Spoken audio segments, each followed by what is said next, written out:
Saludos con todos y con todas. Nuestro grupo abordará la temática concerniente a la observación participante. La investigación participante viene a ser una técnica científica que involucra la interacción social entre el investigador y los informantes. Entonces, esta, digamos, se constituye como el paso inicial de los estudios etnográficos.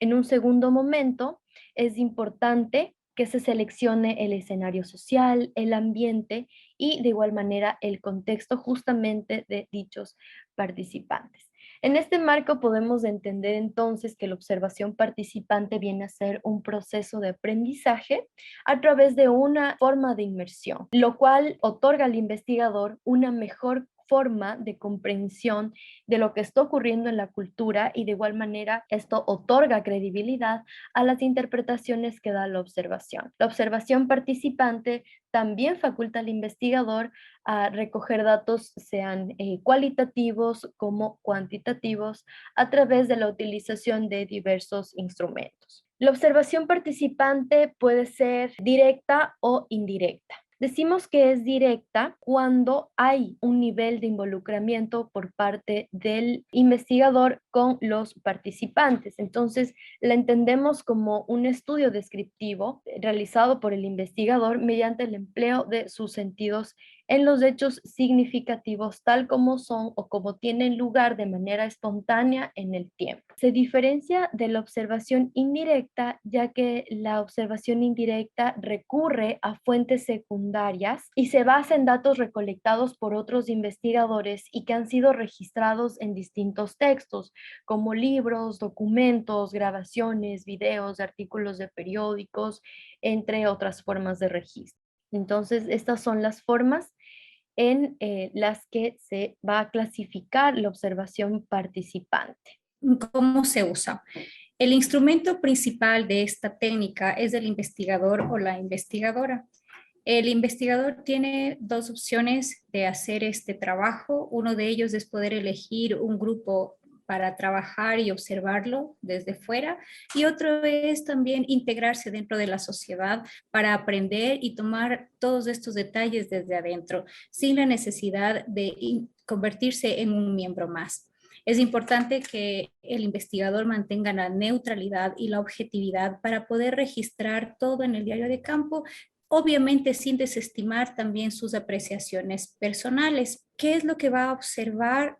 Todo lo que ve, todo lo que toca, todo eso se debe registrar como parte de material. También los comportamientos a nivel social, hábitos, costumbres y todo aquello que signifique relaciones y vínculos. ¿Cuándo se usa esta técnica? Es importante reconocer que se debe utilizar para estudiar fenómenos sociales o la realidad social de una forma holística, para concretar o definir problemas que todavía no están tan claros, o para inclusive definir cuál es la realidad o que se quiere estudiar, o el problema que se va a determinar o a detectar. También cuando no se pueden practicar otro tipo de técnicas en ciertos espacios, como pueden ser las cárceles o zonas marginales, donde aplicar técnicas como la entrevista o cuestionarios no puede ser tan sencillo. Adicionalmente, también cuando se quiere tener información detallada de él o los sujetos de estudio, como por ejemplo en el caso de un niño trabajador, su comportamiento en el aula versus un niño que no trabaja, pero en el mismo espacio. Toda esta información tiene que ir acompañada del el diario de campo, porque de esa manera se va a registrar y luego se hará el proceso de análisis de toda la información registrada. Vamos a hablar de las implicaciones que tiene la observación participante. Tiene que hacerse de un modo no intrusivo. Hay que hacerlo de un modo sistemático y también interesa mucho más el proceso que el producto. Esto quiere decir que interesa la propia dinámica establecida entre el observador y el observado, que el registro presupone un largo periodo de residencia en esta comunidad. También conocimiento del lenguaje que hablan en este lugar y el empleo de técnicas de observación. Hay que recordar que las observaciones siempre serán interpretaciones de la realidad. no son representaciones o copias exactas porque existe una selección condicionada de la propia percepción del investigador. Esto quiere decir que los factores que condicionan al que investiga también pueden influir en los resultados de la investigación que se obtengan. No hay que separar la información del contexto de donde se la obtuvo, porque ahí se pueden distorsionar los resultados más adelante cuando se pase a la escritura. El etnógrafo tiene que ser aceptado por la comunidad en la que está participando. Al mismo tiempo, los sucesos que parecen triviales o dramáticos de una comunidad en la que se está participando siempre son significativos. Por ello se habló que hay que registrar todas estas cosas en el diario del etnógrafo. Hay que observar, como lo dice, al mismo tiempo que participar, pero no hay que alterar la naturalidad de los eventos. La transparencia es un factor muy importante porque no es ético ir a un lugar y no decir cuál es la intención con la que se quiere observar a la comunidad y participar. Se recomienda la actitud prudente para establecer estas relaciones significativas con la gente.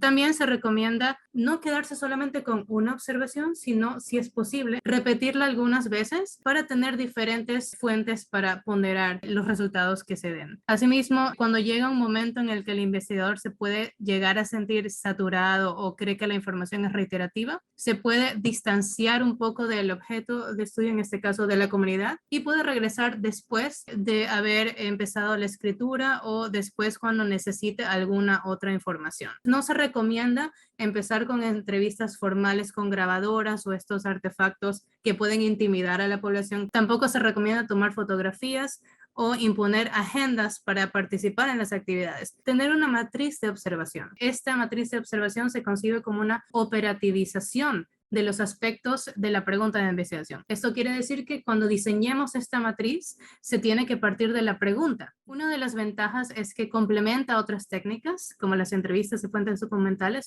y asimismo permite la interacción con los informantes, elaborar más preguntas significativas. Estando en el territorio, pueden surgir más dudas y más información. Y a veces la única forma de acceder a los datos necesarios para la investigación que se quiere realizar. Esta observación proporciona un contraste con la realidad. Los entrevistados pueden ignorar ciertas cosas o obviar ciertas cosas que nosotros podríamos contrastar en el campo. Para finalizar, tenemos las limitaciones de la observación participante. Una de ellas tiene que ver con esto que hablamos hace un momento, que son los filtros de la persona. Si una sociedad es muy cercana a la sociedad, a la cultura del etnógrafo, hay que intentar no caer en el sociocentrismo. Si algo es muy exótico, hay que ser lo más neutral posible. Muchos fenómenos no son observables de manera directa, por lo que se tiene que acudir a otras técnicas. Entonces, con esto nosotros hemos hablado un poco acerca de lo que es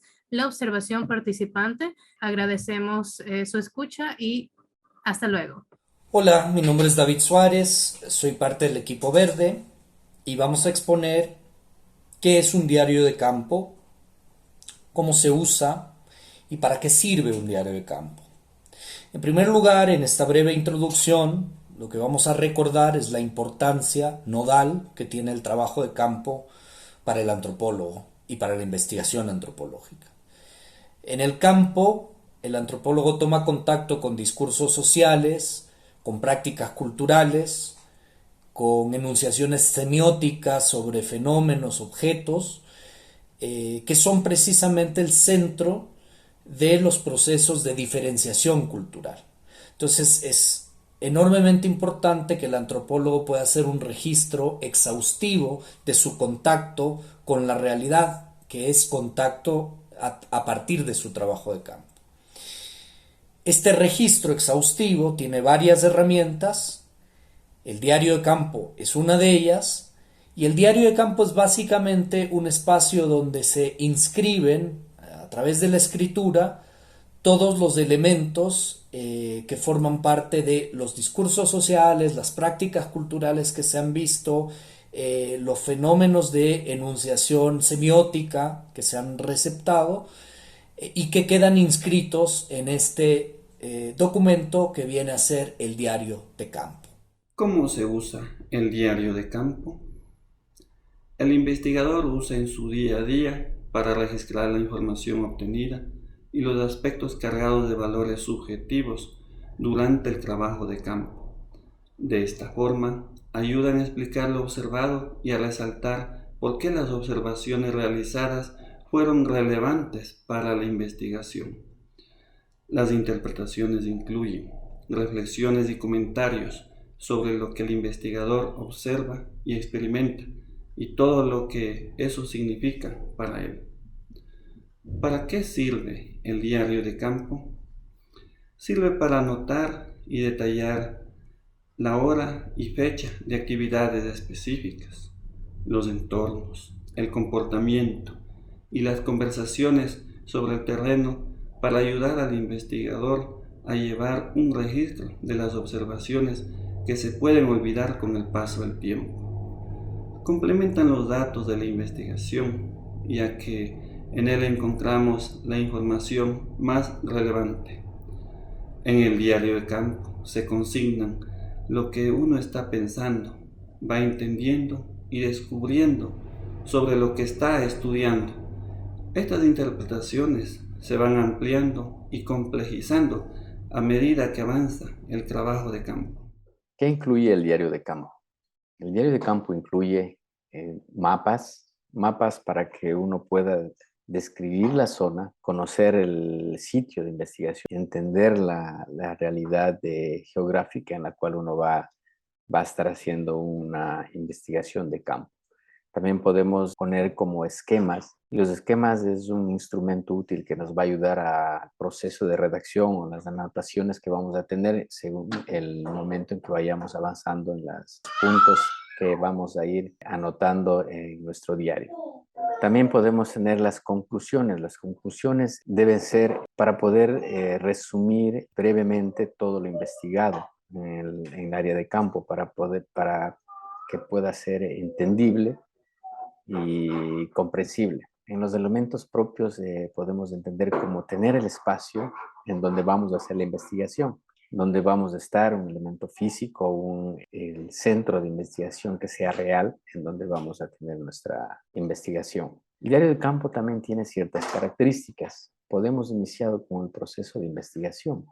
El proceso de investigación es saber qué es lo que vamos a hacer. A recopilar, tenemos que tener siempre el inicio para poder ir desglosándole por medio de nuestros apuntes y anotaciones de todo lo que vayamos observando. La facilidad y la capacidad de observación nos ayuda a ir entendiendo la realidad en la cual vamos a estar o vamos a desenvolvernos en todos los espacios, ¿no? Tener una capacidad de poder saber lo que vemos, poder entender para poder hacer una descripción en todos los sentidos dentro de nuestro libro. Tener sentido crítico es para poder también ir viendo y entendiendo todas las etapas y los espacios en los cuales nos van respondiendo o vemos el desenvolvimiento de forma general o personal en el espacio donde vamos a estar. Los mecanismos y estrategias de análisis. Primero realizamos una observación general para poder detallarnos, enfocarnos en la realidad en la que vamos a trabajar. Apuntar el día y la hora del método de observación es para poder tener un orden específico de los días, los detalles, de las horas en las cuales pudieron responder o vimos tal acción y poder tener un desglose en los libros de anotaciones y que no nos pueda de pronto ir algún detalle. Escribir y describir lo observado, acciones y reacciones y expresiones. Es darnos cuenta de todos los elementos que nos rodean en el campo de la investigación. Los aspectos, las relaciones, formas de la gente o formas de las familias o del área que vamos a estar, sea una comunidad o un área urbana o una ciudad. Y por último, describir las conclusiones generales. Las conclusiones generales es poder ya ir desglosando todas nuestras anotaciones o la investigación que nosotros podamos ya darlo por terminado para poder mediante estas anotaciones poder ver si la investigación dio un resultado concluyente o es el objetivo en el cual nosotros podíamos hacer la investigación de campo.